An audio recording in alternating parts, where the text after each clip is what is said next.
ప్రభునందు ప్రియమైన సహోదరి సహోదరులారా,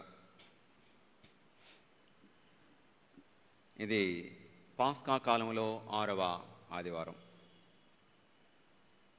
దేవుని ప్రేమ యొక్క గొప్పతనం ఈరోజు మనం నేర్చుకుంటున్నాం.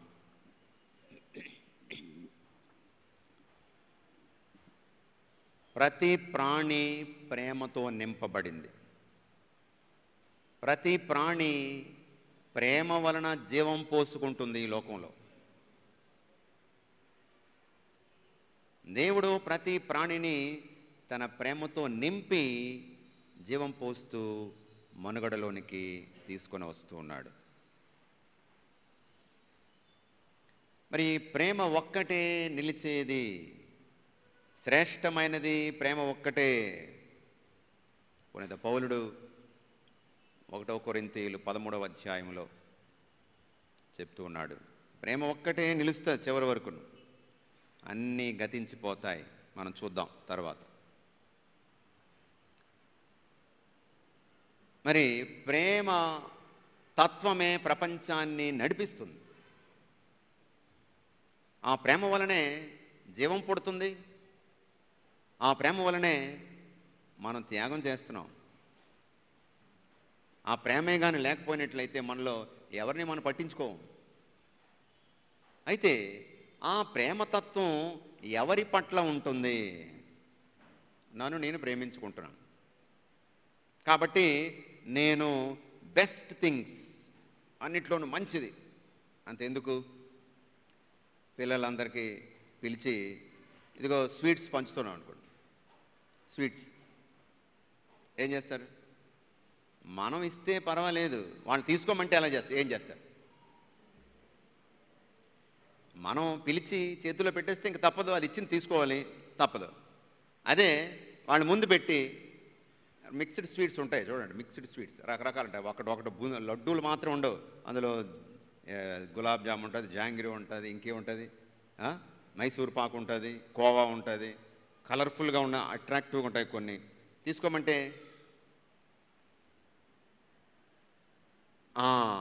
ఇది నాకు, మిగతా వాళ్ళు కూడా అదే కావాలని కోరుకుంటారు. అంటే నాకు ఇష్టమైంది నేను తీసుకుంటున్నాను, నన్ను నేను ప్రేమించుకుంటున్నాను కాబట్టి నేను బెస్ట్ థింగ్స్ ఇవ్వడానికి చూస్తాను. బెస్ట్ డ్రెస్, బెస్ట్ అంతా మంచి మంచి. ఇక్కడేం లేవులేండి, ఇప్పుడు ఇక్కడే ఉంటాయి, అవి కూడా లేవు, గాజులు ఉండవు, అన్నీ ఎగిరిపోయాయి. So the best things I want to give myself. నన్ను నేను ప్రేమించుకుంటున్నాను కాబట్టి అన్నిటికంటే బాగా మంచిది, గొప్పది, చూడడానికి బాగుండేది నేను తీసుకుంటాను. అయితే ఈరోజు ఈ ప్రేమ రకరకాలుగా వర్ణించబడుతూ ఉంది. నిజమైన ప్రేమ అంటే ఏమిటి? అది ఎవరిస్తారు? ఎక్కడ దొరుకుతుంది? ఈ ప్రశ్నలకు సమాధానం వెతుకుతున్నాం మనం. మనిషి వెతుకుతున్నాడు, జీవితాంతం వెతుకుతున్నాడు. ఈ సందర్భంగా ఫుల్టన్ జెషీన్ అనేటువంటి ఒక ఆర్చ్ బిషప్ గారు, ఇప్పుడు సర్వెంట్ ఆఫ్ గాడ్, దైవజనుడుగా ప్రకటించబడ్డారు. ఇంకా పునీతుల యొక్క ఆ మార్గంలో అంచెలంచులుగా స్థాయిలుగా వారు వెతుకుతున్నారు. ఆర్చ్ బిషప్ గారు మహాజ్ఞాని. 70s అంటే 70 ఆ దశకంలో, 60-70 దశకంలో రేడియో ప్రసంగాలు ఇస్తూ ఉండేవారు. టీవీ ప్రసంగాలు కూడా ఉన్నాయి మనకి. పనిపాట్లు పక్కన పెట్టుకొని ఆ ప్రసంగాలు వినడానికి శ్రోతలు చెవులు కట్టుకొని ఉండేవారు, చెవులకి ఈ రేడియోలు కట్టుకొని ఉండేవారు. వారు ఈ ప్రేమ అని మనం అంటున్నాం, I love you, I love Rasana, I love, అన్నిటికీ ఒకటే పదం, ఇంగ్లీష్లో ఒకటే పదం, లవ్ ఒకటే పదం, కానీ అందులో రకరకాల అర్థాలు ఉంటాయి.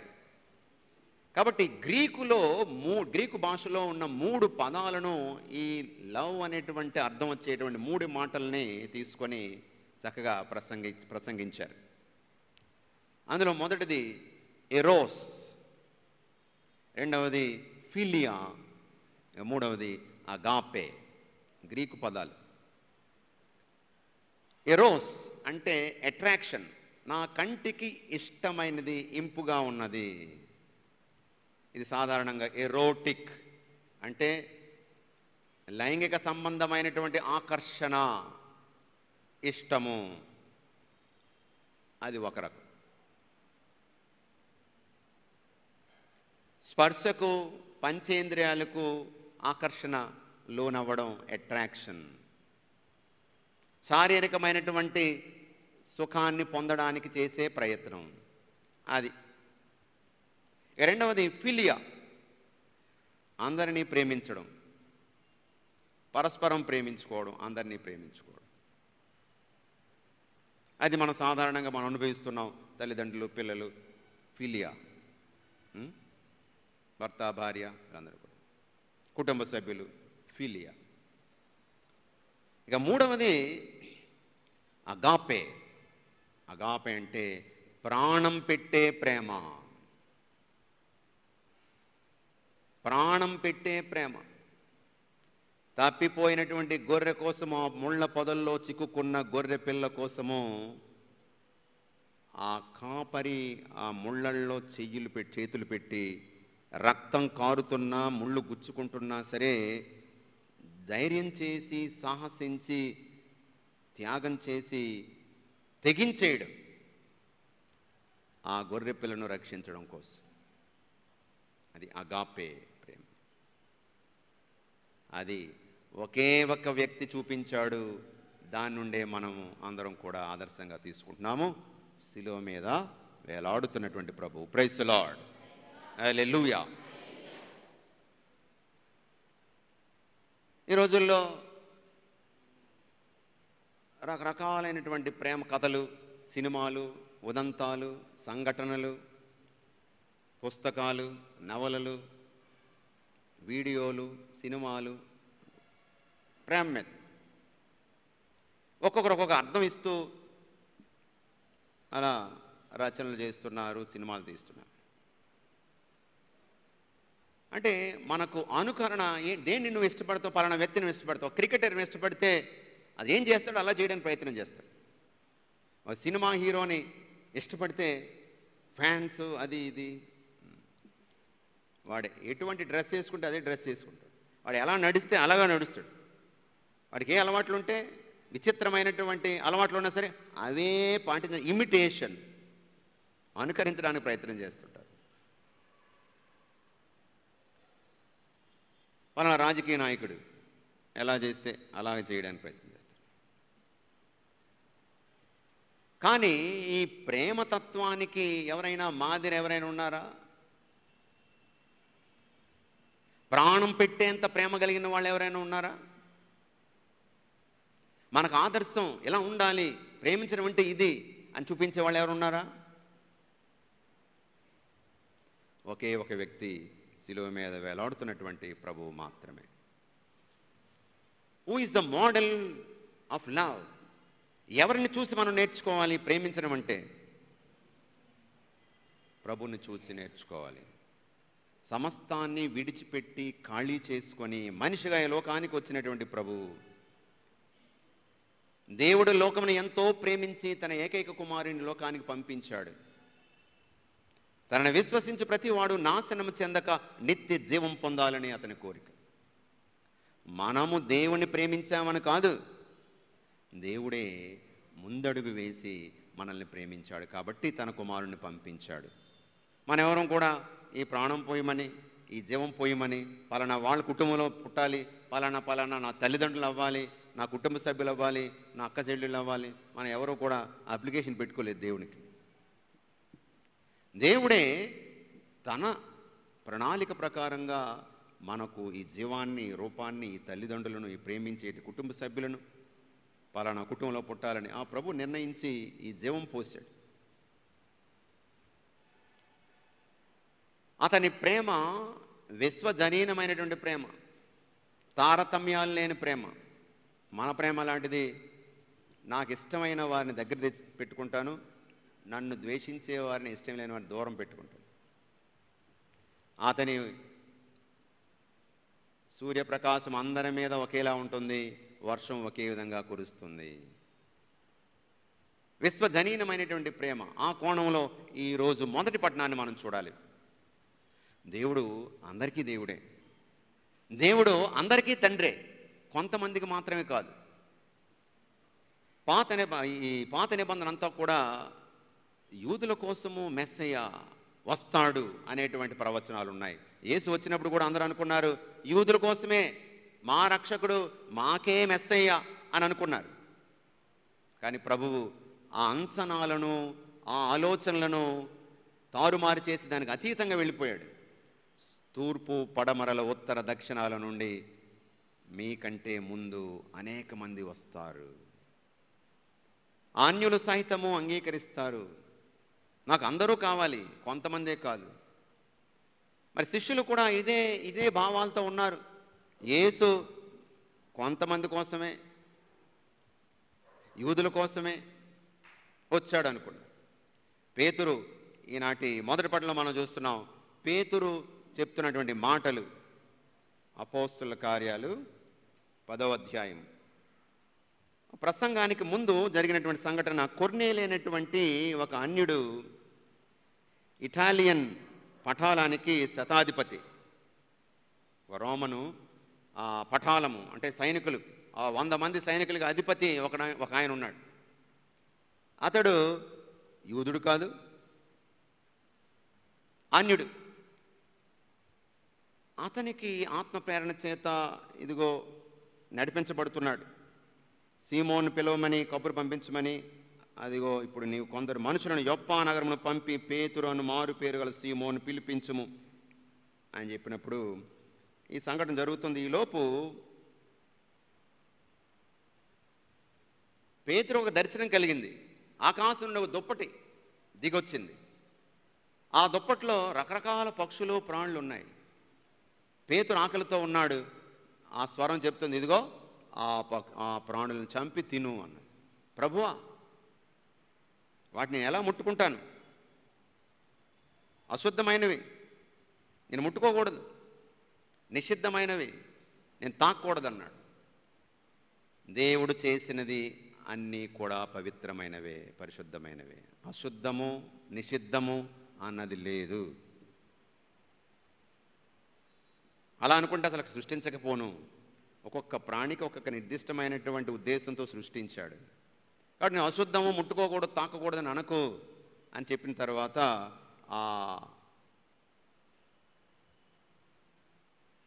ఆ దృశ్యము అదృశ్యమైపోయింది. పరలోకానికి తిరిగి వెళ్ళిపోయింది 3 సార్లు ఈ విధంగా పలికిన తర్వాత. ఈయన అర్థం ఏమిటి అని ఆలోచిస్తున్నాడు. ఈలోపు కొర్నేలి అన్యుడు. అతడు అన్యుడు కాబట్టి అతను దూరంగా ఉంచాలనేటువంటి తలంపుతో ఉన్నటువంటి ఆ పేతురికి ఒక దర్శనం. అర్థం ఏమిటంటే దేవునికి నిషిద్ధము, అశుద్ధము, అపవిత్రము, మనవారు, పైవారనే తేడా లేదు. అందరూ దేవుని బిడ్డలే, అందరూ అంగీకారయోగ్యులే. ఈ నేపథ్యంలో చెప్పినటువంటి మాటలు ప్రియమైన సహోదరులారా, 34వ వచనంలో దేవుడు ఎట్టి పక్షపాతము లేక అందరినీ సమదృష్టితో చూచును అని ఇప్పుడు గుర్తించాను. దేవునికి భయపడుచు సత్ప్రవర్తన గలవాడు ఏ జాతివాడైనను దేవునికి అంగీకారయోగ్యుడే. దేవుని యొక్క ప్రేమ అందరికీ అందాలి, అందరికీ అందించాలి.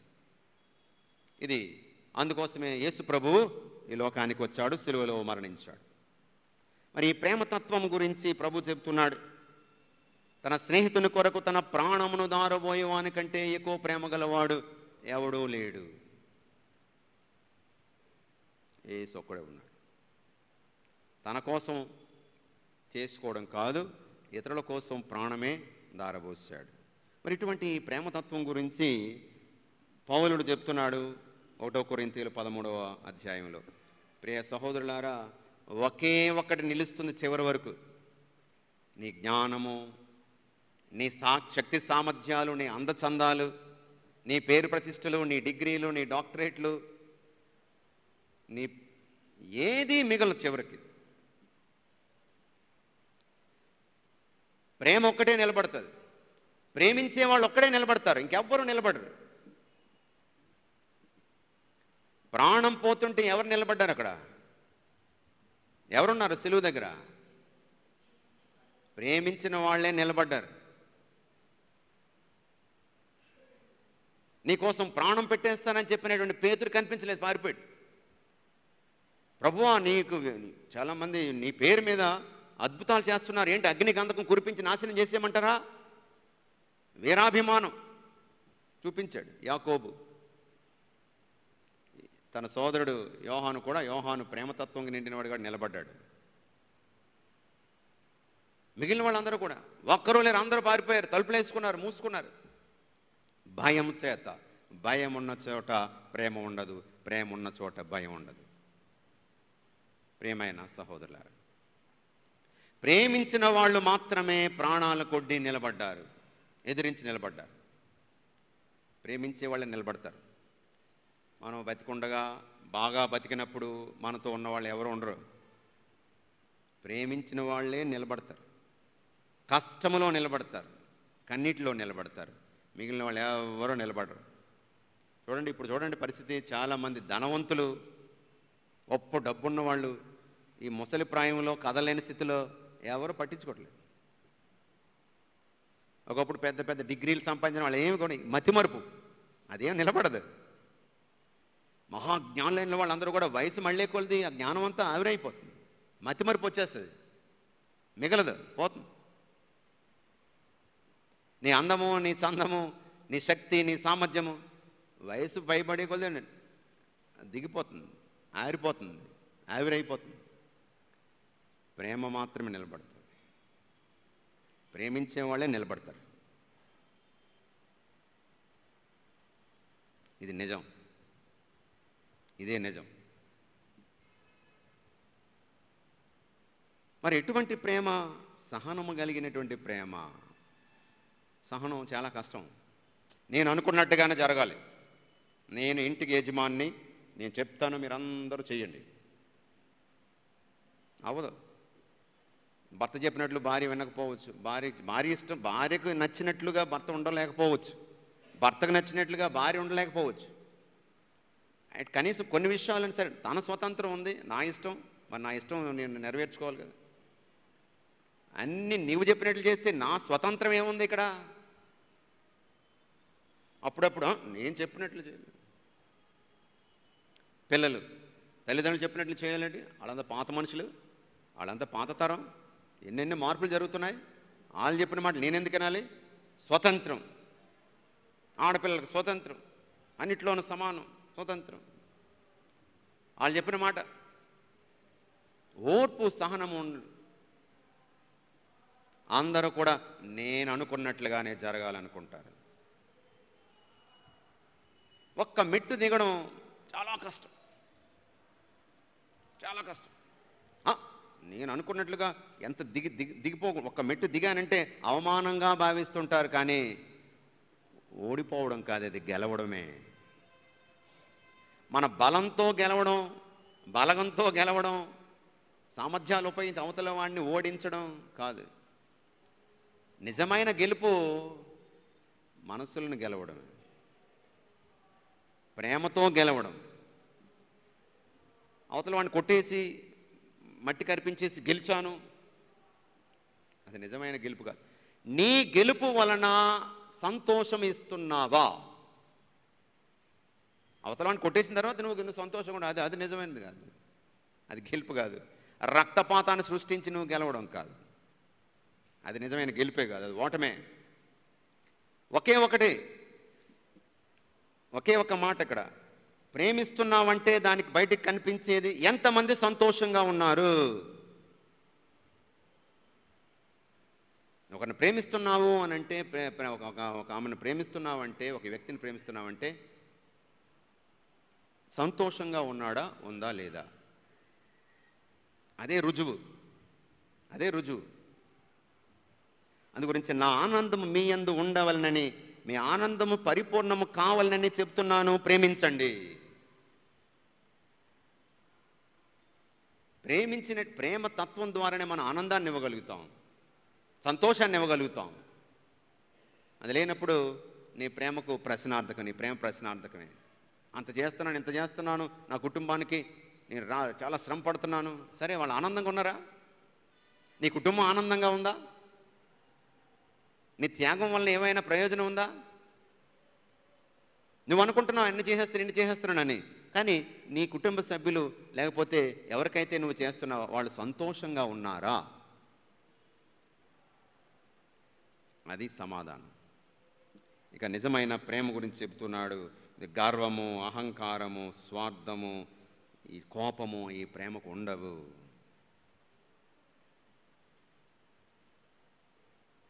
ఎంత సహనము, ఎంత క్షమాపణ చూసి. చంపేస్తున్న వాళ్ళని క్షమించమంటున్నాడు. ప్రాణం తీసేస్తున్నటువంటి వారి కోసం ప్రార్థన చేస్తున్నాడు. ఏమీ మిగిల్చలేదు అతనికి, అన్నీ పోయాయి. ఒంటి మీద బట్టలు కూడా, దుస్తులు కూడా తీసేశారు. అతను పరువు ప్రతిష్టలను నాశనం చేశారు. కొరడాలతో కొట్టారు, సిలువ వేశారు, ఒక ద్రోహిగా, ఒక దోషిగా నిలదీశారు ఆకాశానికి భూమికి మధ్యలో, ఒక దొంగలతో సమానంగా. ఆ దొంగ కూడా అన్నాడు, ఏ మనిషివా నువ్వు, చాలా చేసావు కదా, ఏది నీ శక్తి చూపించుకో, నువ్వు రక్షించుకొని మమ్మల్ని రక్షించు, ఎందుకు నేను చేతగాని పని, చేతగాని మాటలు. అంటే మన భాషలో మాట్లాడాలంటే ఒక దొంగ కూడా అతను దూషించాడు.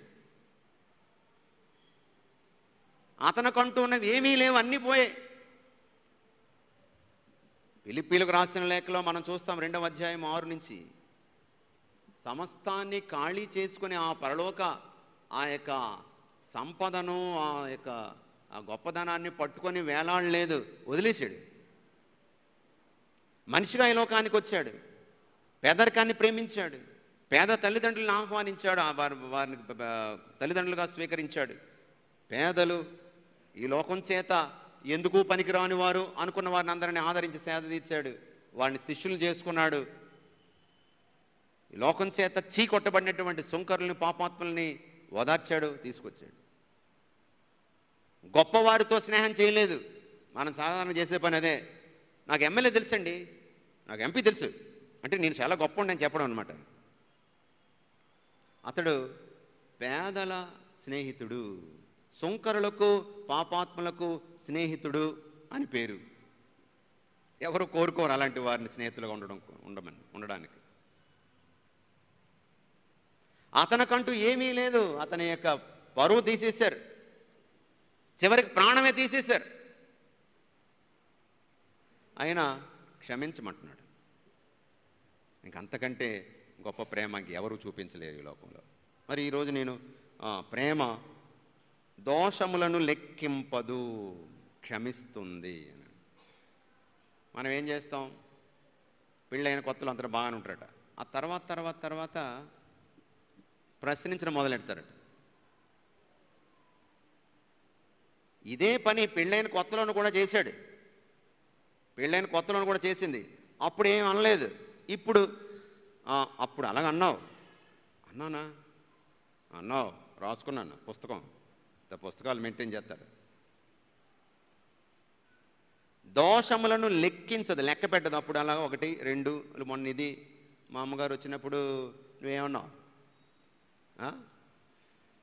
మీ చెల్లొత్తే మాత్రం విట్టావు, మా చెల్లొత్తే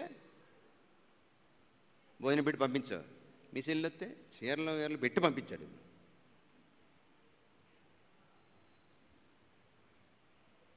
అప్పుడేమన్నా అన్నానా? అనలేదు కదా. ఇప్పుడు నువ్వు ఎందుకు అంటున్నావు నన్ను తిరిగి? లెక్కలు, నిజంగా ప్రేమ ఉంటే లెక్కలు వేసుకోదు, మర్చిపోతారు, క్షమించేస్తారు. ప్రేమ లేనప్పుడే లెక్కలు పెట్టుకుంటారు. తప్పులు, ఎన్ని తప్పులు చేసావు, వాళ్ళు అప్పుడు అలా చేసావు, ఇప్పుడు ఇలా చేసావు, అన్నీ పెట్టుకొని సందర్భం వచ్చినప్పుడు అప్పుడు పుస్తకం ఓపెన్ చేస్తాడు. అయ్యో ఇలాగన్నానా, అన్నావు, నువ్వు మర్చిపోయావు, అందుగురించి రాసుకున్నాను.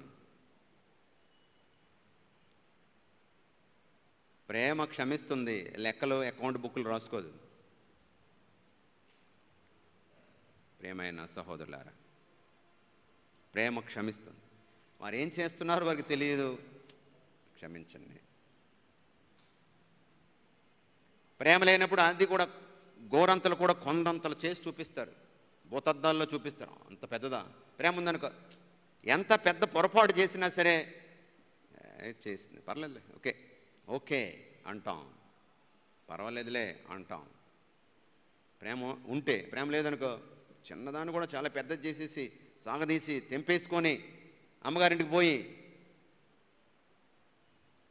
కొంతమంది ఈ ఆధునిక, ముఖ్యంగా ఈ మోడర్న్ ఏజ్లో సహనం లేదు ఎవరికైనా, క్షమించే తత్వం లేదు. క్షమించను, ఎవరిని క్షమించను. మరి నువ్వు తప్పులు చేయవా? నువ్వెప్పుడు తప్పులు చేయలేదా? నువ్వు పర్ఫెక్ట్గానే ఉన్నావు అన్ని విషయాల్లోనూ. అప్పుడప్పుడు నువ్వు కూడా చేసావు కదా, చేస్తున్నావు కదా. నిన్నెందుకు క్షమించాలి? పరలోక ప్రార్థన ఏం చేస్తున్నావు? తండ్రి, నేను ఎవరిని క్షమించను, నువ్వు మాత్రం నన్ను క్షమించు. అదేనా ప్రార్థన? నేను క్షమిస్తాను, నన్ను కూడా క్షమించు ప్రభు. నేను ఏ విధంగా క్షమించు? నువ్వు నన్ను క్షమించు ప్రభు, ఎందుకంటే నేను కూడా క్షమించడానికి సిద్ధంగా ఉన్నాను. నేను ఎవరిని క్షమించను కానీ నువ్వు నన్ను క్షమించాలి. అది ప్రార్థన కాదు. అదే ప్రభు చెప్తున్నాడు మత్తయి సువార్త 18వ అధ్యాయం 25 వచనాల్లో, అక్కడ 25 నుంచి 35 వరకు ఆ భాగంలో, మీరు ఒక్కొక్కరు మీ మనసు హృదయం నుండి మనస్ఫూర్తిగా ఒక్కొక్కరిని క్షమించుకోకపోతే పరలోక తండ్రి కూడా అలాగే చేస్తాడు. ప్రేమైన సహోదరులారా, మరి ఇటువంటి ప్రేమతత్వంతో నేను ముందుకు సాగుతున్నాను. ఎంతమంది నా వలన సంతోషంగా ఉన్నారు? నేను నా స్వార్థం చూసుకునే ప్రేమించుకుంటున్నాను, నన్ను నేను ప్రేమించుకుంటున్నాను. ఇక ప్రేమ అనగానే ఇక నేను, నా కుటుంబం, నా భర్త, భార్య, నా పిల్లలు, అంతే. అదే ప్రేమ అంటేనే. ఆ గిరులు గీసుకుంటామంట. ఈ గిరులు మనం అన్నిట్లోనూ గీస్తాం. చిన్న చిన్న గోడలు కట్టుకుంటున్నాం మన చుట్టూను. కంఫర్ట్ జోన్స్ అంటారు. కంఫర్ట్ జోన్స్, రక్షణ వలయాలు. నా కుటుంబస్తుల మధ్య నేను చాలా సేఫ్గా ఉంటాను కాబట్టి వాళ్ళ చుట్టూ ఒక గోడ కట్టేసుకొని ఆ మధ్యలో ఉంటాను. తర్వాత నా ప్రాంతస్తులు, నా భాష మాట్లాడేవాళ్ళు, నా కులస్తులు, నా మతస్థులు, నా భాష, ఇలాంటి గోడలు కట్టుకుంటున్నాం మనం చుట్టూను. గోడలు కట్టుకొని వాటి మధ్యలో ఉండి నేను చాలా సేఫ్గా ఉన్నాను అనుకుంటున్నాను. చూడండి, ఒకసారి ఆలోచించండి. మా వాళ్ళ మధ్య నేను చాలా బలవంతుణ్ణి, బయటకు వెళ్తే అమ్మో భయం. నిజంగా ప్రేమతత్వం ఉన్నవాడు ఈ గోడలు కట్టుకొని మధ్యలో ఉండడు, బందీలాగా బయటకు వస్తాడు. దేవుడు చేసింది అదే. యూదులకు మాత్రమే కాదు, అందరూ నా బిడ్డలే. ఆ గోడలు పడగొట్టాలి, మనం బయటికి రావాలి. ప్రేమ అంటే కేవలం భర్త, భార్య, పిల్లలు ఇదే కాదు, బయటికి రావాలి. స్వార్థపరమైనటువంటి ప్రేమ కాదు, ఇదిగో విశాలమైన ప్రేమను ప్రభు చూపిస్తున్నాడు. ఆ ప్రేమతత్వంతో మనం జీవించాలని. నన్ను ప్రేమించేవాడు నా మాట పాటిస్తాడు. ప్రేమించి ఆ ప్రభు ప్రాణం పెట్టాడు.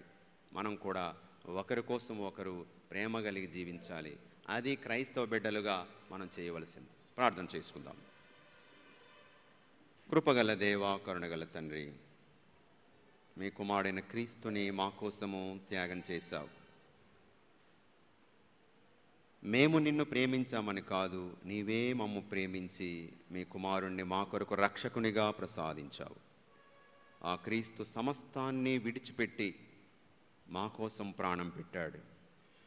తన స్నేహితుల కొరకు తన ప్రాణమును దారబోయే వానికంటే ఎక్కువ ప్రేమ గలవాడు ఎవడునూ లేడు. నిజమే ప్రభువా, మా కోసం ప్రాణం పెట్టినటువంటి ప్రభువే ఆ ప్రేమకు ఆదర్శం, మాదిరి, ఉదాహరణ. ఆ ప్రభువుని చూసి మేము కూడా త్యాగపూరితమైన ప్రేమతో జీవించే అనుగ్రహాన్ని ప్రసాదించండి. మేము ఇప్పుడు కూడా మేము అనుకున్నట్టే జరగాలని కోరుకుంటాం. కానీ ఇతరుల సంతోషం కోసము నువ్వు ప్రేమిస్తున్నావంటే దానికి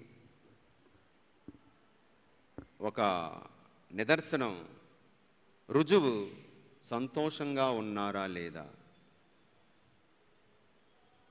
ఎంతమందికి నేను ఈ సంతోషాన్ని ఇస్తూ ఉన్నాను ఈరోజు అని ప్రశ్నించుకోమని ఈరోజు ఆహ్వానిస్తున్నావు. దేవా, ఆవదులు లేనటువంటి ఆ ప్రేమతత్వాన్ని మాలో నింపండి. త్యాగం చేసే బుద్ధిని ప్రసాదించండి. అమర ప్రేమకుడైన క్రీస్తుని మేము ఆదర్శంగా తీసుకొని ముందుకు సాగే వరాన్ని ప్రసాదించండి. మా ప్రభువైన క్రీస్తు ద్వారా ఈ మనవి చేయుచున్నాము తండ్రి.